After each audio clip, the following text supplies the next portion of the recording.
राधे राधे, जय श्री कृष्णा। आप सभी भक्तों को राधाष्टमी की हार्दिक बधाई। राधाष्टमी कब और कैसे मनाई जाए, आइए जानते हैं। उद्यात तिथि के अनुसार राधाष्टमी 11 सितंबर 2024 को मनाई जाएगी। पौराणिक कथाओं के अनुसार भाद्रपद के महीने में शुक्ल पक्ष की अष्टमी तिथि को राधा जी के प्राकट्य उत्सव के रूप में माना जाता है। हर साल राधाष्टमी श्री कृष्ण जन्माष्टमी के ठीक 15 दिन बाद आती है, तो आप सब भी इस साल 11 सितंबर 2024 को श्री राधा जी के प्राकट्य उत्सव को खूब धूमधाम से मनाएं। राधाष्टमी पर व्रत कब तक करें? कई लोगों का मानना ये है कि दोपहर को 12 बजे तक आप राधा जी का अभिषेक करके और अपना व्रत पूर्ण कर सकते हैं, उनकी तोड़ सकते हैं।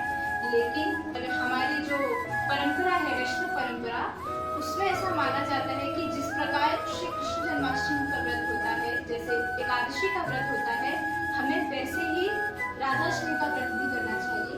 यानी कि पूरे दिन आप व्रत को धारण करें और अगले दिन उस व्रत को आप तोड़ें, पारायण करें और भोजन करें। राधाष्टमी का जब हम व्रत करें तो उनको भोग क्या लगे? अब जन्माष्टमी का भोग तो सब जानते हैं कि ठाकुर जी को माखन मिश्री बनाती है, लेकिन राधाष्टमी पर जब हम व्रत धारण करेंगे तो राधा जी को क्या भोग लगाया जाए? तो हमारे शास्त्री जी हैं, वे खुद भी भोजन पदार्थ बनाने में, भोजन बनाने में बड़ी निपुण है। और शास्त्रों में ऐसा भी लिखा है कि जो एक बार वो व्यंजन बनाकर ठाकुर जी को खिला देती है, परोस देती है उनके समक्ष, उसको कभी भी दोबारा नहीं बनाते। तो आप राधाष्टमी के दिन आप व्रत धारण करेंगे, लेकिन आप राधा जी के लिए कई सारे स्वादिष्ट व्यंजन बना करके उनके समक्ष परोस सकते हैं, भोग लगा सकते हैं। और इसमें एक विशेष चीज ये है कि जो राधा जी को सबसे प्रिय है वो है अरबी की सब्जी और कढ़ी, जो उनका मनपसंद भोजन भी है। और हम सब जानते हैं कि जिसका जन्मदिन होता है तो हम उसकी मनपसंद चीज बनाते हैं, उसको खिलाते हैं। तो राधा रानी का मनपसंद भोजन है कढ़ी और अरबी की सब्जी।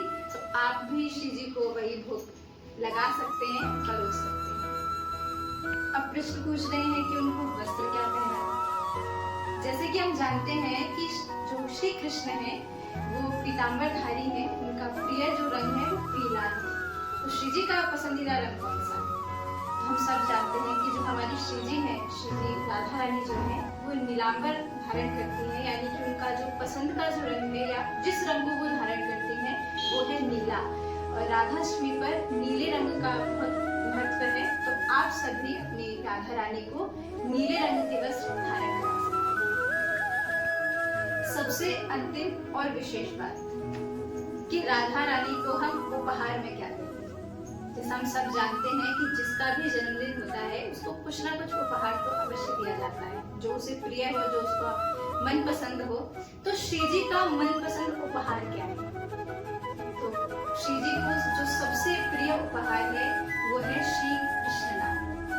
तो यदि आप राधाष्टमी के दिन कुछ ना भी कर पाए तो दोपहर में, संध्या को या रात्रि में आप कुछ समय के लिए पूरा परिवार बैठ करके श्री हरिनाम संकीर्तन अवश्य करें और श्री जी को श्री कृष्ण नाम अवश्य सुनाएं, राधा नाम अवश्य सुनाएं और उस संकीर्तन का भेंट उनके चरणों में अवश्य रखें।